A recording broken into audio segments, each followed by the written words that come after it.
بسم اللہ الرحمن الرحیم۔ السلام علیکم ورحمۃ اللہ وبرکاتہ۔ آئیے سب مل کر سب سے پہلے درود پاک پڑھتے ہیں۔ اللہم صلی علی محمد وعلی آل محمد کما صلیت علی ابراہیم وعلی آل ابراہیم انک حمید مجید۔ اللہم بارک علی محمد وعلی آل محمد کما بارکت علی ابراہیم وعلی آل ابراہیم انک حمید مجید۔ معزز سامعین کرام، درود پاک کے بعد آج ہم جو وظیفہ لے کر حاضر ہوئے ہیں یہ 3 لفظوں کا وظیفہ ہے۔ چلتے پھرتے اٹھتے بیٹھتے اگر کوئی آدمی ان 3 لفظوں کا وظیفہ کر لے، انشاءاللہ ساری مشکلات آسان ہو جائیں گی، ہر حاجت پوری ہو جائے گی اور زندگی میں تکلیفیں نہیں رہیں گی۔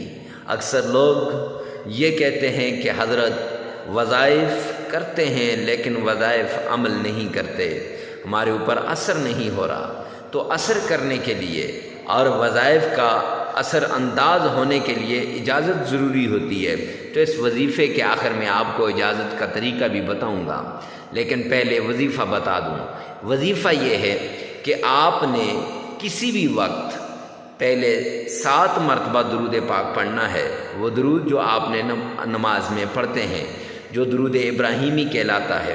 اس کے بعد آپ نے یا قہارو یا جبارو یا حفیظو یہ 3 لفظ پڑھنے ہیں، اور چلتے پھرتے ان 3 لفظوں سے آپ کا مقدر تبدیل ہو جائے گا، آپ کی زندگی بدل جائے گی، حالات تبدیل ہو جائیں گے، لوگ آپ سے پوچھیں گے کہ آپ کون سا وظیفہ کرتے ہیں۔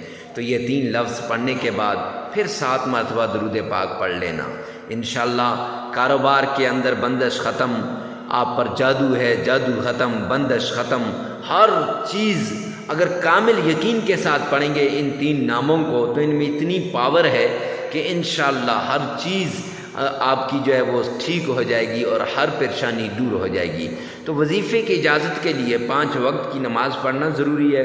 اگر کوئی آدمی 5 وقت کی نماز نہیں پڑھ سکتا تو ہر روز فجر کے بعد اور عشاء کے بعد 100 بار درود پاک پڑھنا ضروری ہے۔ جو آدمی درود پاک پڑھے گا انشاءاللہ ہمارے وظائف اس کے لیے کارآمد ہوں گے، اور جو درود پاک کی تسبیح نہیں کر سکتا اس کو وظائف کرنے کی ضرورت نہیں۔ لہٰذا اس عمدہ وظائف کے لیے ہمارے ساتھ جڑے رہیے۔ ملتے ہیں نیکسٹ ویڈیو میں نیکسٹ ویڈیو کے ساتھ، تب تک کے لیے اللہ حافظ۔